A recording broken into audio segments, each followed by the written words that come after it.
Earlier this month, Metaverse startup The Sandbox closed a $93 million Series B funding round led by SoftBank. Their native Sand token is at a market cap of $6.8 billion, according to CoinMarketCap.com. The Sandbox has partnerships with names like Snoop Dogg, AMC TV series The Walking Dead, and children's cartoons such as Care Bears and The Smurfs. Joining us now is Sebastien BORGET, co-founder and COO of The Sandbox. Welcome to the show, Sebastien. So your token has been doing quite well, amid Facebook entering the arena. Well, are there concerns of them dominating Web3, or how do you see legacy tech giants like Facebook, who are trying to enter into the metaverse, enter into Web3, competing among, folks that have first mover advantage, such as yourself? Absolutely. Hi, everyone. Nice to be here with you. Hi. I think first of all, the first thing we can notice is it's been bringing a lot of attention from the general public and audience into what is a metaverse and what is the definition of metaverse. So that has caused spikes into Google searches, and the metaverse is now a term that's broadly used within the ecosystem. As it stands by metaverse, it's like a digital parallel universe where us human beings will be able to experience more social, more rich, more interactive and immersive experiences through a 3D avatar that becomes a representation of ourselves. The fact that Facebook rebranded itself as Meta is a strong signal that they are definitely trying to take a new cap and the whole company. But you cannot just rebrand the company when the core of your role has been for a decade, really collecting user data without their consent most of the time, tracking them against their own privacy, and hence using that to better target users with advertising. And I think that's the key challenge they are facing, and why decentralized virtual world, decentralized open metaverses like Sandbox will win ultimately, is because we are more focused on putting the user first, putting the community first, give back the value generated by users as creators or as consumers or players, etc., with them through the true ownership of their digital assets, such as through NFTs, such as etc., through the true ownership of their currency, such as Sand token, and the true ownership of their identity online with an avatar, that 3D representation. Well, and unlike Facebook or Roblox or Epic, etc., we really put value creation and the return of all the value that those users bring as creators, as users, as being present and engaging, back into the hands of those users. 95% of the revenue goes back to them, and it's starting to create a new digital nation where users are truly being empowered. I think that's the key differentiator. Also, embracing the idea users can use their assets across multiple virtual worlds, transfer them and sell them on other marketplaces as well, etc., has been really growing an overall ecosystem, an open ecosystem built of key assets such as lands, sand, game asset as well.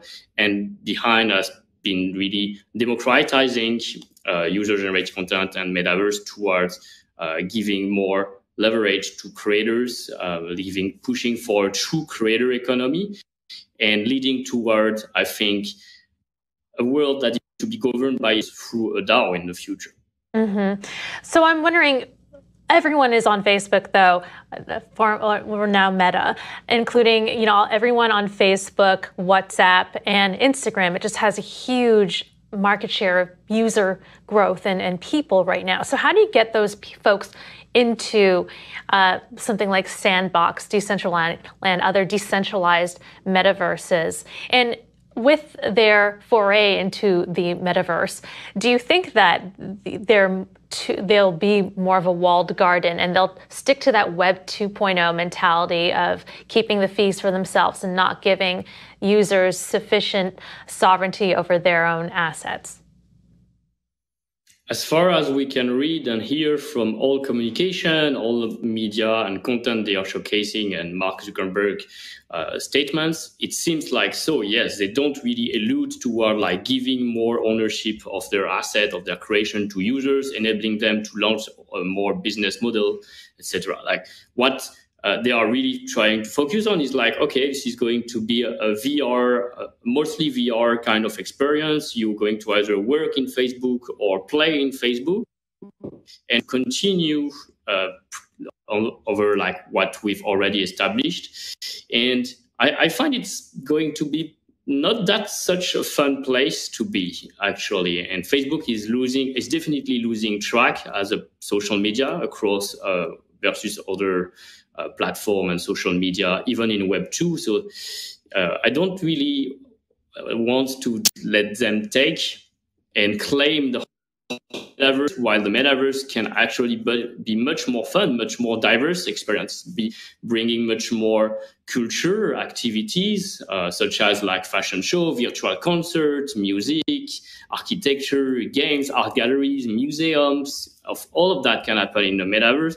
Like you mentioned before, brands Adidas announced they are entering the Sandbox by acquiring a land. We have Snoop Dogg, we have Deadmau5, Care Bears, we have The Walking Dead by Robert Kirkman. That's fantastic. And I only know one place in the world that all those IPs can collide, and behind users can leverage the content from those IPs to make their own experience, their own game, their own adventure. That place is Sandbox. Let's talk a little bit about just this whole concept of, virtual real estate. So what would cause people to buy real estate in Sandbox, for example, as opposed to just real estate in the real world? Like, other than a speculative investment, what is the point of buying real estate virtually? Like, what do they get out of that they couldn't get out of, just because now the prices are going up so much that it's almost like buying actual real estate in the real world? So what is the advantage of buying digital real estate? There's several obvious advantages. First of all, like as of today, we have more than 16,000 unique landowners. That makes Sandbox like the most decentralized in terms of ownership. And yet we haven't sold all the lands, right? We sold about 65% of our 166, 464 map, each one being a unique NFT, etc. There are different opportunities. As a landowner, you can publish your experience, your game, your creation, your story, your adventure onto your land and start monetizing it. The way to build an experience, is monetization into a land, is way faster than to establish a mortar business and wait for the first client, your first customer to enter and start monetizing it. So the speed at which you can turn a certain revenue from your activities into the land is incomparable into the metaverse. The second is like you can definitely have other business models, such as renting, such as staking, etc. All the decentralization and possibilities into our ecosystem, such as like launching your own NFT ticket, restricting access to a portion of it, creating a community of owners around it, and all sort of new engagement model as well is possible. I think also like this is really important. Like in this metaverse, users can finally become virtual neighbors from their favorite brands, their favorite IPs, be part as a collective group of communities around certain NFT collection like CryptoPunk, like BORGET, and several others. And that creates also a great mix of culture, and something that actually is no longer possible in the physical world. Like you cannot build next to Snoop Dogg mansion. Unfortunately, way too inaccessible.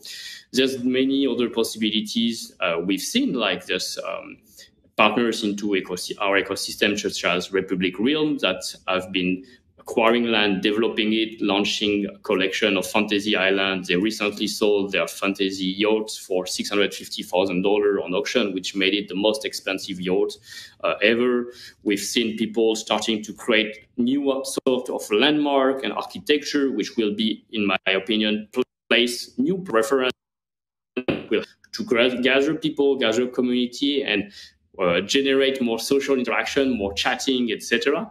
So If I could just remember, thing though, Sebastien, just that this word decentralization, is used, it's thrown around a lot. And remember, this is a very foreign concept to people who are outside of this industry, right? Mm-hmm. So when you're talking about like decentralized real estate, like what does that actually mean? Like how is buying actual real estate centralized? Like what is the decentralization here? Well, the decentralization part is you actually, as an NFT, it's on blockchain. It's a representation of your ownership of it. And this is, the blockchain, as we all know, is a public, transparent database that is immutable. So we can definitely see the property of the land. We can get a proof of ownership of the land. And you do not need to rely on any government, country, or establishment to prove that deed of ownership indeed. Like the blockchain itself is that proof. And from there, you can, for example, start selling that land on a secondary marketplace without having to inquiry permission to someone else. It's the record of the sale is established on the blockchain. You can develop those business models like renting, fractionalizing lands, staking lands, and so on as well, without even asking permission to Sandbox or needing Sandbox for doing that. Land is a new sort of infrastructure asset that's established on the Ethereum blockchain as an E721 token for technical aspect, which is like the most common standard for NFTs. And then anyone can write its own smart contract to interact with it. So, Sebastien, I'm glad you brought up the whole idea of revenue generating from land, because that's, of course, how actual real estate is valued in many ways, is the rents and the net income that you can receive from renting out a property. But those things are affected by interest rates and by macroeconomic situations in the market. When you are looking at the data from everything on Sandbox, do you see any significant changes, like in a situation we had this past weekend where all markets, traditional markets, had dipped because of macroeconomic fears? Do you see that play out in the virtual world as well on some level?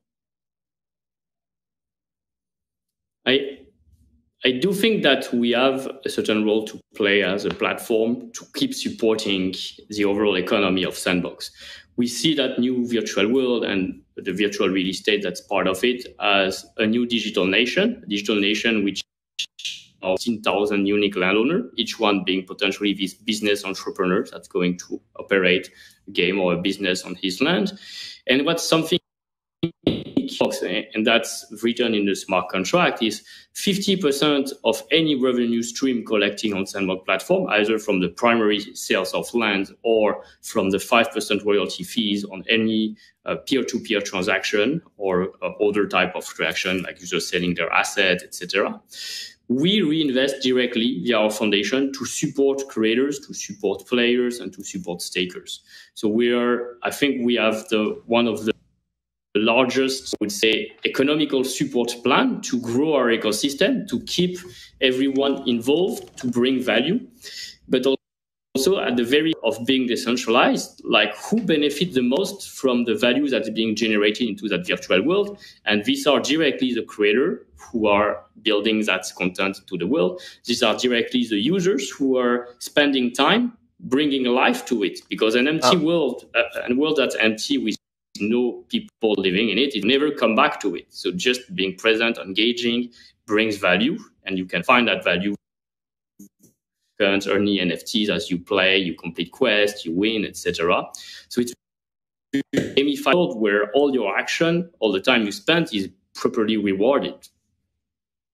But, well, I guess my question has to do with, are the macroeconomic situations outside of your universe here, in the physical world, is it affecting any of the transactions in the virtual world? Are you seeing significant drop-offs when, for instance, there is a sell-off in the global equity markets? We haven't seen that since we announced the Series B fundraising with SoftBank, as well as recently the opening of our alpha season, which just started today. plus the arrival of Adidas, I think Sand has been moving from a top 100 cryptocurrency to 35 cryptocurrency on CoinMarketCap. We became the #1 collection over OpenSea for more than 7 days consecutively, with the largest GMV generated ever for virtual land. So I think there's maybe an opposite effect where, like, because the real world feels less secure to this younger generation, they might feel like there's a world, the metaverse, which they understand better, where their skills is going to be better valued, where they actually can create value, and hence it's potentially a better place for them to look and invest versus what their parents and other generation before them have done into the physical world. All right, Sebastien, we got to wrap it there, but you also have a bit of news. Sandbox Metaverse Alpha is launching today after 4 years in development, which is a highly anticipated play-to-earn metaverse event. Now, the Sandbox has about 150 million in gross merchandise value, over 500,000 registered wallets, and as you mentioned earlier, 16,000 unique landowners. So congratulations